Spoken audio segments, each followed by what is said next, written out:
আওয়ামী লীগের বিদায়ের পরে এক সপ্তাহের মধ্যে বলছিলাম এই রিয়েলিটি হলো এদেশের প্রতিটা ঘরে একজন আওয়ামী লীগ একজন বিএনপি, বাস্তব রিয়েলিটি তাই, এর বিকল্প নাই।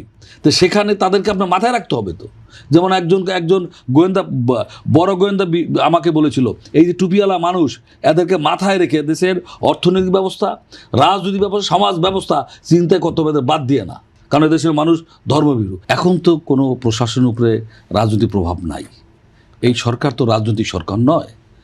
আমি তারপর আপনাকে বলি, কিন্তু তারপরে তো এমন হয় না বিভিন্ন জায়গায় যে এইখানে এই প্রার্থী জিতে যাওয়ার সম্ভাবনা আছে, প্রশাসনের লোকটা ওইদিকেই ঝুঁকছে কিনা। প্রার্থী জিতে যাওয়ার সম্ভাবনা আছে, নির্বাচন করে ভোটের ভোটে থাকবেই, এটা তো প্রার্থী জিতে যাওয়ার সম্ভাবনা থাকে এরকম একটা ধারণা হয় না। আপনি যে এই যে ই হয় সম্ভাব্য জরিপ হয়, এই জরিপটা দেখে শুরু করে এই যে আমাদের, আমি বলি 91 এরশাদ পতনের, স্বৈরাচার এরশাদ পতনের পর আমরা তো এরশাদ বিরুদ্ধে 9 বছর। আমি নিশ্চয়ই আমি আমার প্রশ্নটা আবারও করছি যে সম্ভাব্য জয়ী প্রার্থীর দিকে যদি প্রশাসন আর কি ঝুঁকে পড়ে, সেই নির্বাচনের নিরপেক্ষতা প্রশ্নবিদ্ধ হয় কিনা। সেই প্রশাসন ঝুঁকে পড়ে দায়ীকে আমার মাথার উপরে যদি কোনো প্রার্থীর বিরুদ্ধে ঝুঁকে যায়, এটা দায়ী কোনো কারণে। এখন তো কোনো রাজনৈতিক দল তো ক্ষমতা নাই, তার উপরে প্রভাব ফেলবে কে? আসেন, আপনার অস্ত্র শুধু নির্বাচনের প্রশ্নে নয়, একটা দেশে অবৈধ অস্ত্র সে দেশের নিরাপত্তা, শান্তির শৃঙ্খলা বিঘ্ন ঘটায়। এই অবৈধ অস্ত্র উদ্ধার শুধু নির্বাচনকে কেন্দ্র করে নয়, এইটা অব্যাহত থাকা দরকার। যেহেতু 24 অভ্যুত্থানের পর সরকারি অস্ত্র লুট হয়েছে, এটা তো উদ্বেগের বিষয়। এই 17 মাসে কি করছে? ঘুমাইছে। এই অস্ত্র উদ্ধারটা প্রাধান্য দেওয়া উচিত ছিল। আর নির্বাচনের সময় সাধারণত এরকম আমাদের দেশে, এই তৃতীয় বিশ্বের দেশে নির্বাচনের সময় এই অস্ত্রবাজদের গুরুত্ব বাড়ে, অস্ত্র ভাড়া হয়। সেইটা খেয়াল রেখে এটাকে আরও কঠোর হওয়া উচিত। এবং সরকারের, আর আপনার যেটা বলছেন এখন মুখ্য সময় এই কারণেই কোনো রাজনৈতিক দল ক্ষমতায় নয়, বা যারা ইলেকশনে অংশগ্রহণ করছে তারা ক্ষমতায় থেকে একটা তত্ত্বাবধায়ক সরকার হয়েছে তাও না, বা নিয়োগ দিয়েছে তাও না। সেটাকে বলেন ডিসি বলেন এসপি, লটারিতে হয়েছে। এই লটারি এমন লোক যেখানে পোস্টিং হয়েছে ভাবনার বাইরে, এমন ক্ষমতাশালী জায়গার থেকে বসা, সে বাংলাদেশের সবচেয়ে খারাপ জায়গায় পোস্টিং হয়েছে, আমি আপনাকে নাম বলতে পারি। তো সেখানে তো তার নিরপেক্ষ হওয়া তার বিকল্প নাই।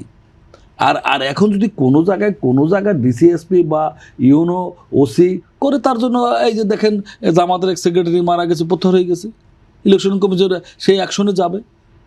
সুষ্ঠু নির্বাচনের প্রশ্নে এবং 24 এই আত্মত্যাগ, অন্ততপক্ষে আমি বলি যারা নিহত হয়েছে, শাহাদাত বরণ করেছেন, পঙ্গুত্ব জীবনযাপন করছেন, কিংবা যারা এখনও চিকিৎসার টাকার অভাবে চিকিৎসা করতে পারতেছে না, তাদের দিক তাকে হলেও অন্তত জনগণ তাদের পছন্দের ব্যক্তিকে যেন একটা ভোটের মাধ্যমে বাছাই করতে পারে, সেই সুযোগটা দেওয়া উচিত।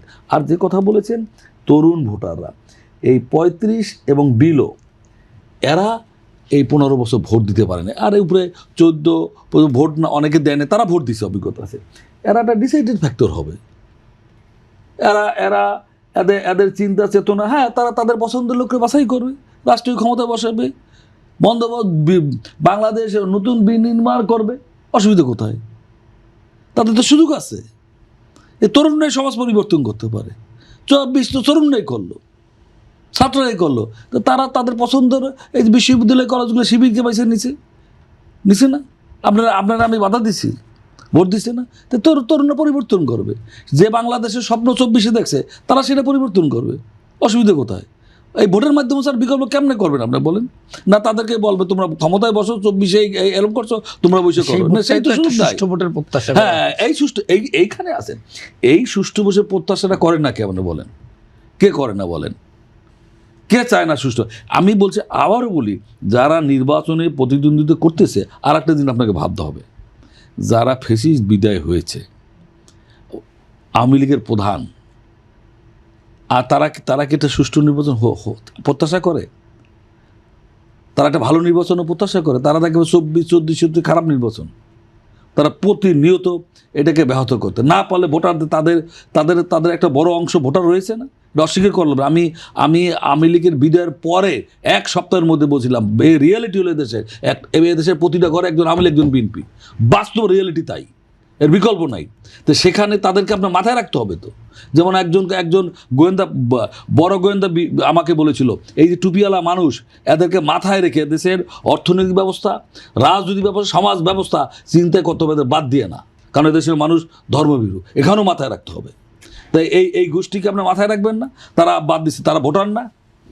আওয়ামী লীগের এই লোক, এই যারা আছে দেশের সমর্থক, তারা ভোট দিতে যাবে না। আর যদি না যায় তো করবেন কি আপনি? হয়তো তাদের তো একটা ন্যাশনালি একটা ইনস্ট্রাকশন থাকবে